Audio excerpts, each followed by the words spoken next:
Hey guys, and welcome back to Mika Reacts and Reviews, where we act and review to things on the internet. And today we are going to be returning to Dave Chappelle. I don't know for sure actually if this is comedy or not, but it says the speech that shocked the world. Dave Chappelle. It was uploaded by the YouTube channel called The Outcome. So I guess it's just Dave Chappelle dropping a little bit of wisdom, a little bit of wokeness, maybe a little bit of red pill. I guess we'll see what happens. The thumbnail actually says fuck politics, and that's the reason why I clicked on it, because I wanted to see what Dave Chappelle had to say about politics, being that we are living in such a divisive political society and culture right now, especially in the West, probably everywhere in the world. So, but the title actually just says like speech that shocked the world. We really see if it really shocks us. I feel like they always say that, like, this is the biggest speech ever, and it's like, okay, it was fine. No, usually they're actually pretty good. Before we get into it, if you like these type of videos, please like, comment, and subscribe. Hit that bell to get the notifications when I do upload. All that really does help with the algorithm, guys. If you'd like to support this channel even further, you can donate. My PayPal me link is in the description box below, and also in the comment section. It helps, but you don't have to. Just like, comment, and subscribe. And if you do donate, you feel free to leave a reaction, suggestion in the memo section if you decide, but if not, just sit back, relax, and enjoy the video. All right, here we go. Yeah, politics, man. Yeah. Like, literally, that's feckless. I'm telling you, I'm on my kindness conspiracy. As long as I'm kind to people, like, if we live by an ethic of kindness, if we foster trust amongst each other, it will matter less what corporations and politicians say, because we'll be able to trust our society's cohesiveness. If you look at life, anything in life, through the framework of money, you'll miss most of the picture. Yeah. And you know, in business, especially at this stage in our careers, you realize through the years, people play incentives. You know what I mean? That if they're incentivized a certain way, then that's the way they're going to behave. So what they want is never really surprising. How they get there is where all the surprises are. So I feel like I can forgive somebody for playing an incentive. It's disappointing. But what was so remarkable when I walked away from the show, right, is that it was against incentive. So people couldn't understand it at the time. It was so much money. How could you do that? And blah, blah, blah. But you know, if I had taken that money and finished the show, I would have got the money, but I might never have been the same. I'd never seen these things before.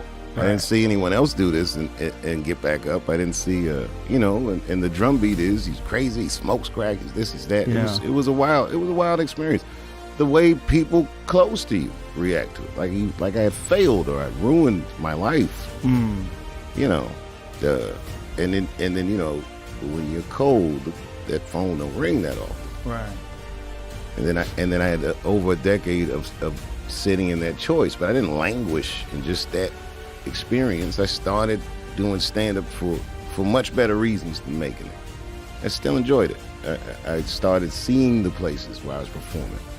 Normally when you're like successful in comedy, you know, you get off the plane or the bus, you do the hit, you go back to the hotel, you get back on the bus, you don't really see anything. You don't really, like even now, like this last run we did here in Austin, we was here for weeks. And then I got to see Austin. I got to find restaurants I like. I met people that I probably called because I'm in town, stuff like that.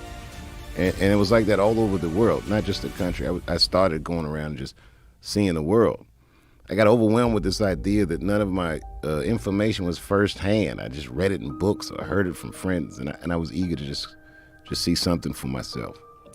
And I kind of entrenched this philosophy that my memories are some of the most valuable things that I have. These firsthand experiences. All right, stopping there. Okay, so it seemed like whoever put this together kind of cut it up a little bit, or maybe he didn't. This is obviously an interview he did with Joe Rogan. I believe it's the last one he did with Joe Rogan, because I remember watching this clip. And so he seemed like in the beginning he was talking about politics as in government politics, but now it kind of seems like he's talking about politics in general, like, you know, the politics in workplace, the politics in business, the politics in Hollywood, the politics in university schools and stuff like that, and talking about how you know, he had to deal with the politics of his Dave Chappelle show years ago, and then he decided to leave because it was going in a direction that he didn't agree with, and talking about like the consequences of that. But I guess, you know, incentive meaning like most people will stay for a large chunk of money because that is a good incentive. But he did the opposite of what most people would do. But I do also like what he talked about, like the whole like just be a kind person, just be a good person. There's been a couple of times where I've actually had conversations with white people, Caucasian, whatever you want to call them, Europeans, who would genuinely and sincerely just ask me, I don't know what to say. I don't know the proper things to say. I don't know the political correctness. It keeps changing. You know, how do I approach, you know, issues that concern the black community or black people, or, you know, walking on eggshells and stuff like that. And I always just say, just be a good person. Just be like a decent fucking human being. Be the best that you can be at the moment you are in life at now, and with the tools and information and education you have now, and then continue just to grow and learn as you get older and move through life. And just treat everybody the same. Just treat everyone equal. Trying to sort of, you know, navigate some sort of weird maze for every different race and culture and religion and sexuality and sexual expression and all that stuff, so you're not hurting someone's feelings. You're just gonna end up treating everybody like an other or outsider or different, instead of treating them like just another human being, like your neighbor.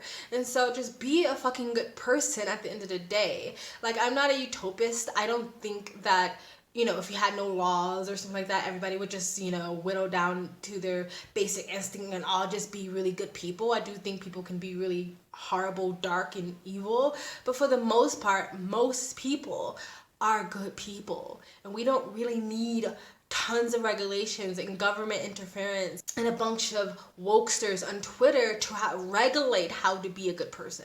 You know what I mean? Even selfishly, being a kind person, being good to your neighbors is also beneficial to yourself, because you want to have a peaceful life. And if you ask for a cup of sugar or someone to piss on you because you're on fire, they might not do that if you're a dick all the time, you know? So not only does it feel good, it's good for you mentally and emotionally, spiritually, connection-wise, community-wise, but it's also good for you because it benefits you in the long run as well. Benefits everyone. But anyway, let's get back into it. Probably called because I'm in town, stuff like that. And it was like that all over the world, not just the country. I started going around just seeing the world.